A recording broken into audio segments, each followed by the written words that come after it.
Alrighty team, firstly I want to apologise for the quality of this video. I lost my camera woman today. Cows is out at work, so it'll just be me filming, so if you're moving around a lot, I apologise for that, and my camera quality may be average. Secondly, exciting news, we're back in the gym next week, so this will be the last one of these Move Strong for you guys in isolation, and then I'm super excited to get back with you guys next week on Wednesday. We'll have a few things in place to obviously make sure everyone's staying safe, but also getting you guys back to using some weights again. There's some protocols I'll be putting in place there, and we're going to dabble a little bit in that today just to get you guys the feeling of what that's going to be like, okay? Pumped, can't wait, but let's get through today, okay? So what we're going to be doing today is going back to your squat work. We're going to hit a little bit of single leg work, and then we're going to hit a bit of tempo work at the end with the back squats. This week we're just going to flip it, so we're going to prime the system a little bit more so before hitting the big tempo back squat, and see how you guys feel with this, and then we're going to hit some accessory stuff off to finish. Alrighty, so to start with, get your clocks again, EMOM 6, again 45 seconds on, 15 seconds off, so you're going through these movements twice, alright, for your warm-up. First one again is going to be your couch stretch, as we had a couple of weeks ago, so just working on loosening up the hips. Then we're going to get the hips moving with your second drill with some lateral step overs, and then we're going to lock that stuff in the bottom of a squat hold, alright? So let's go through those movements.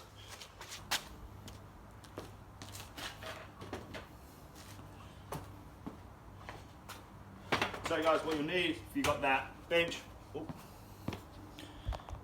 if you've got a chair, a bench, whatever you need, alright, getting close to the wall, we're going to make sure that the knee is jammed right into the corner, alrighty? So grab your chair, grab your bench, whatever you've got, knee goes right into the corner, and then leaning forward. With this leg down, if that is enough of a stretch for you through the front of the hip, totally fine. Hang out here for 45 seconds. What I want you to focus on is making sure your ribs lock down and your butt is squeezed. So where we don't want to be is overextending into the back, okay? Holding this position. If you can, bring that foot out in front, that's totally fine. Again, firstly, I want you to stay leaning forward into the bench. Last thing you want to be doing is overextending into the back to open up. So ribs lock down, bum on, drive the hips forward. If you can come up a little bit from there, good. Otherwise, hang out here for 45 seconds. Do your whole right side on the first one, then we'll come round to the left. Alrighty? From there,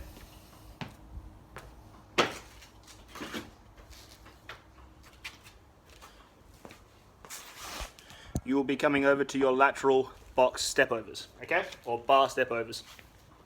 So from here, getting in 2 chairs like I've got, PVC pipe or something that's going to be, it's maybe a little bit low, but something that's just above your knee height, okay? And then for 45 seconds, you're just going to be alternating your step overs. So knees nice and high, touching that foot, and coming straight back over into that position. So what we're doing is trying to warm up that hip flexion position that we're going to see in that squat, travel, come back over, all right, just get nice and deep into that position.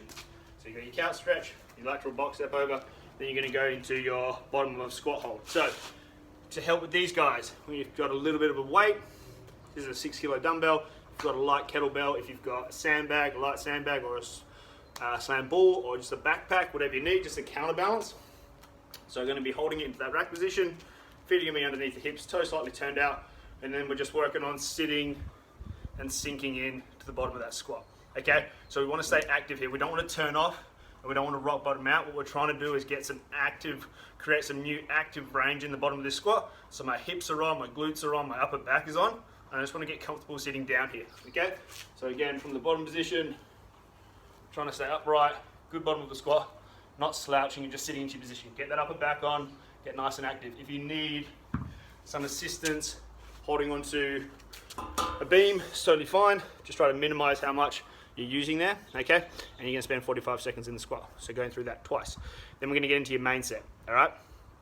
So, like I said, we're gonna prime up the hips and the legs a little bit more before hitting that tempo back squat this week. So your first movement's gonna be a front foot elevated split squat.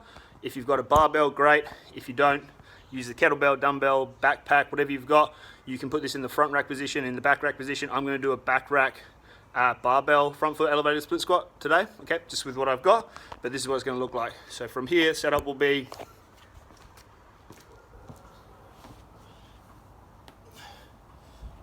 bar in the back rack position. I've just got some mats here and some plates, but you can use whatever you want. The depth that you want is when you get that foot down, you go down into the split squat. You just want your hip crease to be below your knee, okay? So you're trying to replicate your squatting position as much as you can. So from here, back rack position, just like a back squat, you're gonna take that foot out, coming onto your plates, whatever you've got. Foot's gonna be back behind you. We're gonna lock that rib cage down, bend that back knee. So again, we wanna make sure we're not overextending. And then from here, it's a split squat. So what I want you guys to get used to from here is allowing that knee to come forward towards the toes, just like you would be driving. This bottom position now, you can see my hip crease is below parallel. My torso is a little bit forward, just like it would be in a normal back squat position. So if I was squatting with 2 legs, okay, then I want you to drive out of that squat, back to standing. So we're not trying to recreate a lunge. I don't want you to keep your knee over your ankle. All right, I want to replicate a squat, and I want that knee to come forward, not driving over the toes, but heels down, just coming forward to the toes, okay? Driving back up. You need to do 10 of those each side. So it'll be a tempo, 3, 2, 1, 1 second hold, driving straight back up. Alrighty?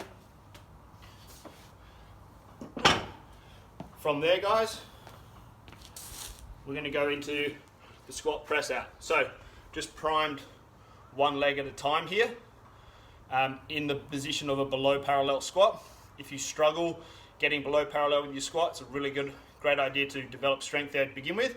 And then with this squat press out, again, using a counterbalance, it's gonna help you to be able to sit into the bottom of the squat a little bit better. So hopefully by the time you get to that back squat, what I want you to be feeling is that it's a little bit easier for you to sit into the bottom of the squat, and we're starting to create some new range for you guys in that position, okay? So the squat press out, again, lightweight, not heavy with this at all, okay? It's gonna be 3 seconds on the way down, 2 seconds in the bottom, and then coming up nice and fast, and we're gonna do that for 10 reps. So from here, at chest height, I begin to descend, 3, 2, 1, pressing out. And again, that's gonna keep me nice and active in my squat. My upper back is on. I'm not trying to shrug. I'm trying to keep my shoulders down away from my ears. 2 seconds in the bottom, coming up nice and fast and bringing that weight back into you. So 3, 2, 1, 2, 1, up. And that's gonna be your tempo for your 10 reps, okay? Then from there, guys, that's when we're gonna go into the main movement. This is what I was talking about with what we're gonna be working on as we come back into the gym. So a lot of you guys haven't touched a heavy weight for a while. So what we're gonna be doing is called some heavy, slow resistance work. We need to strengthen back up your tendons before we start to load the joints aggressively as we were beforehand in the Move Strong class. Obviously the goal getting you stronger there, but I know a lot of you haven't had the chance to touch weight for an extended period of time now. So we're gonna make sure that when we come back into this, we do it the right way and we do it safely. And then in a month's time, you guys will be ready to go, okay? So what this will look like. For your tempo back squat, again, if you've only got a kettlebell, you can hold it in the front rack, a dumbbell, hold it in the front rack. This is gonna be more so about the tempo on these guys. So keep it nice and light. 10 reps, you're gonna go 3 seconds on the way down, 1 second pause at the bottom, and then 3 seconds on the way up on the squat, okay? So from here, 3, 2, 1, 1, 1, 2, 3, 3, 2, 1, 1, 1, 2, 3, okay? Keep these nice and light. If you're struggling to get below parallel on those, that's totally fine. You can squat to a box or squat to a height if you've got something that's gonna show you where you are. So if you have something that just gets you just below parallel, totally fine with you putting that underneath you to help you with those. Go light with these guys, think about the tempo. The tempo is there to help create tension on the tendons, and that's gonna help strengthen them back up, which will then again carry over for us being safely building you back into lifting some heavy weights eventually, okay? That's your main set today. Then we're gonna go into your accessory work. So with this, we're gonna hinge, we're gonna press, and then we're gonna get some plank pull-throughs for your midline work, and then I'll show you the recovery. So for your split stance or your staggered stance, good mornings, this is how it'll look. Again, if you do not have a barbell, it's totally fine. Get something in the front rack position. If you've got a plate, hold the plate to your chest like we did with the plate hug good mornings the other week, and this will be the same thing, but now we're just going to be doing it in a split stance position, okay? So from here, with the barbell, popping it onto the back. Now rather than being in that nice high bar position, we're going to go hands a little wider, and we're going to roll that bar down a little bit more so down the upper back, okay? Now the elbows are going to be pushed back to keep that bar nice and high up on the body, on the back, and then from here, guys, we'll do it this way. All right, for that split stance, or that stagger stance, one leg's going to come out and the other leg's just going to stay back where it is. So there's not a big gap in between the legs.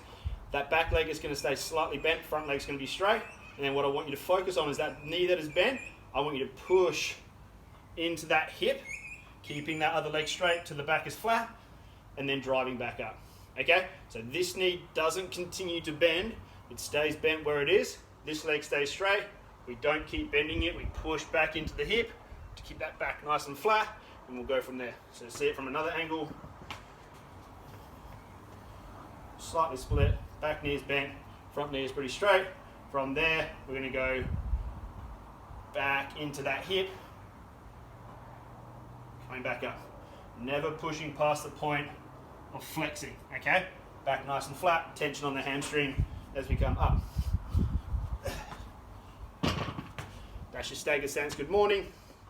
Then we're going to go into a single arm push press negative, okay? So with these guys in class, we'll do a lot of shoulder to overhead, pushing out those reps really fast. We do a lot of work on a concentric movement, so pressing up, pressing up, pressing up. There's two parts to that movement. You've got to be able to lower that weight down, or to have the strength to lower that weight down onto your shoulder, okay? So a lot of people can press a lot of weight, but having that control to bring it back down is really going to help strengthen up the shoulder to help with your pressing as well, okay? So how these will work, you'll have 12 reps, the same as you just had 12 reps on the stagger stance good mornings. Again, the weight doesn't need to be heavy with these. The push press is simply there to not fatigue the upward movement, okay? So not to fatigue the actual press, we want to use the legs, and the main focus is on the negative as you come down. So from here, if I'm using a dumbbell, you can do this with the barbell. If that's all you have, you're just going to do it at the same time, and then focus on a nice slow negative back to your shoulders. So with the single arm dumbbell on my chest, I'm going to dip and drive so I can get that dumbbell nice and close to my ear, elbow locked, and then as I come down, 3, 2, 1, back into my good rack position. I'm going to dip drive to take away the press, 3, 2, 1, back into that good back position, okay? So it is not about the push up. We do a lot of that. We need to start working on balancing out that shoulder, having the strength to bring that weight back down safely onto the shoulder. Then from there, guys, you're going to go into your plank pull-throughs. So bring this over here. All right, so plank pull-throughs. With these guys, you can go either on your elbows or on your hands, whichever you feel is easier for you, or go for the challenge, do the one that's more challenging for you, whichever way you want to do it. So from here, what we're looking for is that nice strong plank. All right, maybe worth it coming this way. All right, so that good plank position, not bums in the air, bums down, ribs down. From this position, all we're going to be doing is getting that dumbbell from across and pulling it through, okay? Make sure you get it far enough across your body that you have to kind of reach or try to minimize your rotation. So from here, you have to pull through. What we don't want to see is just sort of pulling to where your hand is, because then you're not going to have to try to rotate, all right? So that's what that drill is there. When you're in that plank, you're going to try to minimize yourself rotating as you go to reach, and then pulling through. If you need to on those as well, guys, you can go on the elbows, okay, totally fine, and do the same thing, pulling through from there, changing sides, pulling through from there. Again, just making sure you're getting the dumbbell or the weight, whatever you're using, far enough across your body. You're gonna have 12 of those each side, so you'll have 24 reps total, trying to do those without a break. To recover, same thing, nasal breathing, get that 5 minutes done. Then you're gonna go foam rolling out those quads for me, and back onto the couch stretch. Try to do those foam rolling the quads and the couch stretch for 2 rounds, and then you're done, okay? Like I said at the start, guys, love the fact that you guys have been doing this, staying active, staying healthy while we've been in isolation, but I am so pumped to get back in the gym, get to see you guys and build you guys back up to be able to get these Move Strong classes going again, and obviously all the other classes. So have fun, enjoy, still stay safe, but we will see you in the gym next week. Good job, guys.